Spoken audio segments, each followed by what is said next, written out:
Hi everybody, Bradley here, and today's video is a special one because we're going to talk about one of my favorite topics of obsession right now for the time being, because yeah, I have ADD, so it changes a lot very easily. But it is The Walking Dead. And I didn't say TV show because I actually like the books better. And this is one of the cases where I'm going to throw out that old stigma at you. The books are better than the TV show. My firm opinion on that. And because some people know that I've read the books, so they'd come in, hey man, the show was awesome, man. And I'm like, yeah, but the books during that part are even better, which I do have to say there's very slim amount of parts that the book and the TV show kind of combine and show that directly translated. But, you know, I'm always telling them, hey man, you ought to read the books are better. And so I decided, this is what leads me to this point of deciding to do a video where I compare and contrast the Walking Dead graphic novel books, comic books, to the Walking Dead AMC TV show. I do it anyways, if you know me personally, because they'll say, you know, like I said, somebody come up and talk about the show, and I'm like, yeah, but the book did this so much better. You should read the books. I definitely, if you like the show, read the books. You might wind up like me liking the books better. You might wind up finding that this enhances the show a little bit better, reading the book. And on top of that, which is really funny,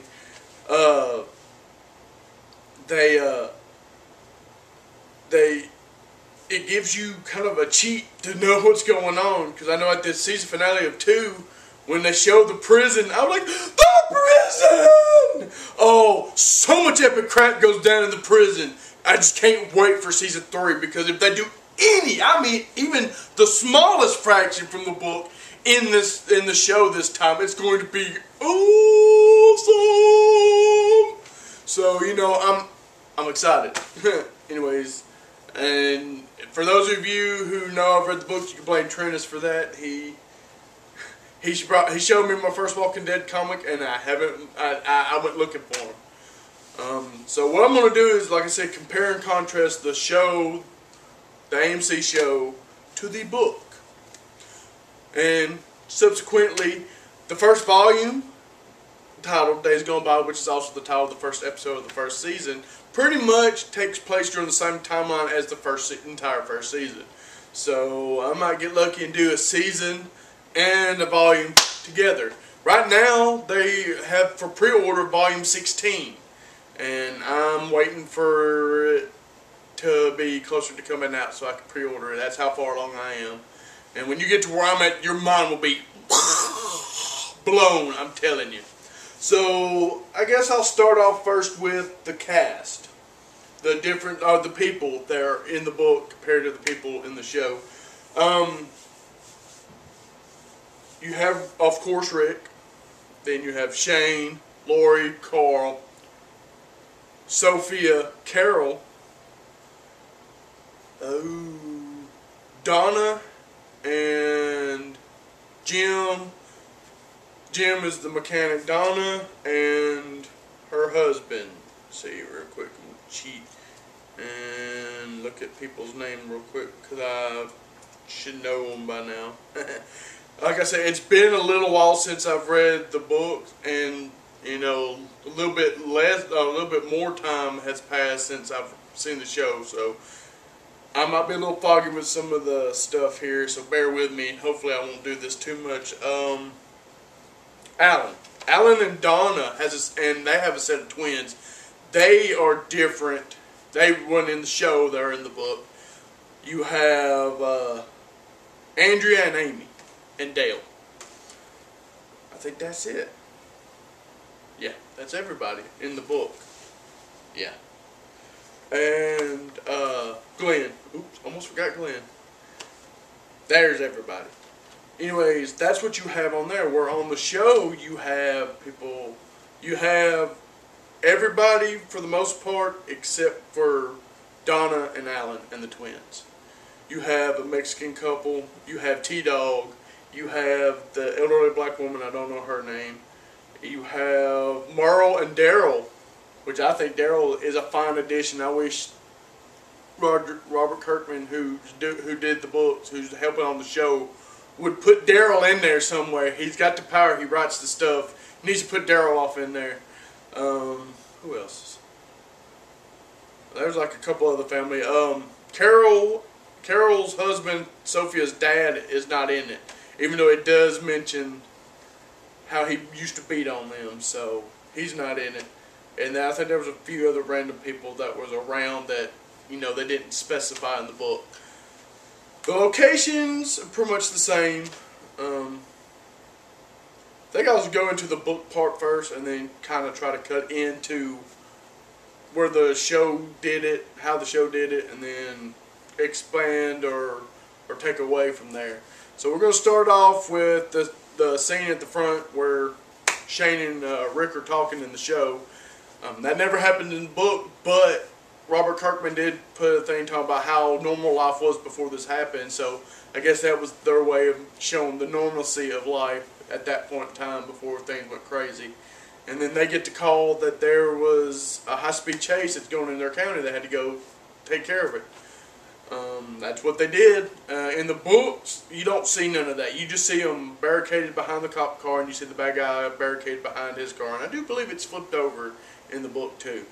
Of course, Rick goes to try to flank him, and the guy catches him and shoots Rick. In the book, Rick only gets shot once. In of course, the show, he got shot twice, and then he tells, "Don't tell Lori." You know, you don't hear that till a little bit later in the book, for about where Rick has said something to somebody, and when he was Shane, he said it to. Then you go forward to where he wakes up in the hospital.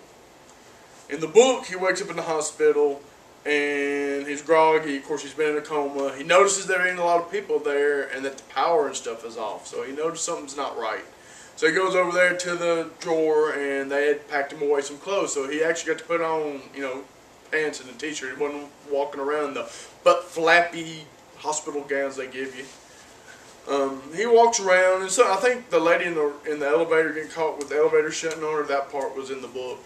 The hospital's a mess, you know. Generally, the show got that part, did that part the same. And then he goes around that corner, and in the show he sees this double door, pretty much the cafeteria chained up, just like in the show. But unlike the show, the door didn't have nothing written on the side. "Don't enter, dead inside" was not written on the door of the cafeteria. And Rick actually walks up and unchains the door. And of course he sees the zombies are in there, and they come like flooding out after him. They're like, "Ooh, fresh food!" And off they go, and off he runs. Whereas in the actual episode, they kind of come peeking through the door, but he really doesn't see anything. Another cool thing about the show is they got to show a bigger scope of the mess than they do in the books, because you can only draw so much before your arm gets tired. Pretty much you fast forward, everything's pretty much just added stuff for eye candy's sake. In the book, Rick winds up running across the bike with that girl that's all messed up, that's right next to the bike, the sliding girl, whatever, I forget what zombie they called it in the show. But the woman that was all laying down, like missing half her torso, just her torso and arms. In the book, it's just the torso and the arms are the only thing that has, I guess, any meat on it. The rest of it's skeletal. So that's why the leg stuff don't work. And Rick goes to grab the bike, and that's when he sees her, and it freaks him out, and he falls over the bike. Of course, eventually takes the bike from her and just rides, and he's kind of freaked out. So he's really wanting to get home to try to find his wife and son. So he gets home, runs in there, and knows the house is empty, and he's like just kind of in shock. He sits down on the step, and that's when he gets hit in the back of the head by Dwayne. Dwayne's a little boy, and Morgan's the man, the one that had the neighbor's house next to his. In the book, Morgan does not know hardly anything. He's just one of those people that held up in a random house because things got so bad he was trying to protect his son. I don't think necessarily his wife, I think his wife got sick and turned into a zombie back wherever they come from. I don't think she was around them when they're at where they're at. he doesn't even have a gun or nothing like that. Neither one of them have a gun. And so Rick is awake once he finally wakes up, and he starts talking to him, telling him that he doesn't know nothing. He's been in a coma. And they were like, well, from what I've seen, you might need to protect yourself, so why don't y'all come with me? And so Rick whips out the car keys, and they're like, well, I've got a place we can go shopping. So they jump in the car or whatever, walk up to the police station, and of course they go in. We're in the show, police station's like ransacked. In the book, everything's there pristine. I think Rick is probably the first person been in there since the thing started.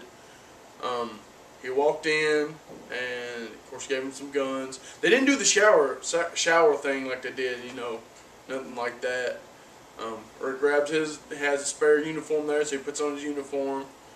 Knowing that his wife has family in Atlanta is why Lori and Carl originally went to Atlanta, and Shane took them. And then he finds out from Morgan that was supposed to be a safety center, a refugee center. So, you know, well, that's where they'll probably be if they went to Atlanta and see family. So he decides he's going to set out, and he takes a cop car and leaves. Morgan and Dwayne go back to the house, and he said, I'm not ready to try to move on yet. I think I'm doing good where I'm at. I'm going to stick it out here. And, you know, there was the joke of, you know, when this thing blows over, you know, I'm pretty sure the people won't mind you stayed here. Just don't mess it up too bad. Basically what Rick tells him.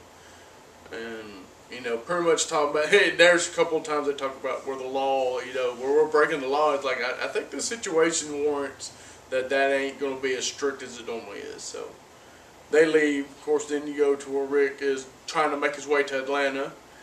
Car runs out of gas. And the opening scene in the TV show where it shows him trying to get gas, and then that little girl with the teddy bear, the zombie. Yeah, that was an awesome opening scene. That was an awesome zombie thing ever. TV, movie, whatever. But it wasn't in the book. But hey, you got to embellish somewhere, or you're going to get bored with it, and only the hardcore fans will like it. He gets to that farm, runs out of gas, and he walks up to that farmhouse, just like in the show, finds the family dead. That guy killed the family and killed himself, and then he finds a horse and gets on the horse. And the funniest thing in the whole book that caught my attention was when he mentioned he was riding on the horse. He looked at the horse and he goes, "Say, what's your name?" You know, like the song, "Riding Through the Desert with a Horse with No Name." You know, that's kind of, I guess, I'm thinking that's where they got the idea from, because it makes sense. It's kind of the similar backdrop as it is the season 1's marquee, where it shows Atlanta and the highway and Rick on the horse. That's basically when you see that bubble, that's where it is. Well, he finally makes it to Atlanta, and he goes in, and of course he doesn't really understand the scope of how bad things can get. He's only seen a few here and a few there. He ain't really seen a lot of the carnage up close. So he's riding around, and of course riding around, they get alerted to him, and they're running to go see the zombies are coming up on him. And then, just like in the show here, he rounded that one corner, and as soon as he rounds that corner, it was over. They were on him, and he loses the horse, and he's running away, and he hears somebody yelling at him, like, "Hey, over here, man, or a guy from the roof." He sees him on the roof. He's like, "Come down to this alley on this other side. I can get you out of this." So he's following the stranger guy with a hat. The tank, where the book is different, the tank and the losing the guns and all that never happened in the book, because he had on him. He never got in the tank, and the mysterious guy is Glenn. That was about it. Well, he gets around the corner, almost shoots Glenn in the face. He's like, no, here, come here. So they climb up the fire escape, get away from the zombies on the roof. And he's like, well, we're going to have to run across the roofs. And Rick's looking at him like, are you crazy? He's like, yeah. So they start running across the roofs. The funny part was Rick had to throw the heavy bag of guns across because he couldn't jump with it on there. Then he takes off, runs, jumps over from the one roof to another roof that's, he can make the jump. Pretty sure anybody with a decent athletic body can probably make this jump. And he goes to jump over it, and he misses. He catches like from here up on that corner of the roof, and Glenn has to pull him up. He's like, man, You gotta get better at that, because you don't want to be down there. We're not going through these buildings. They're really, you think the streets are bad, they're worse in closed doors. This is pretty much, for right now, where the book and the show come together. After that, it hard forks. It takes different paths.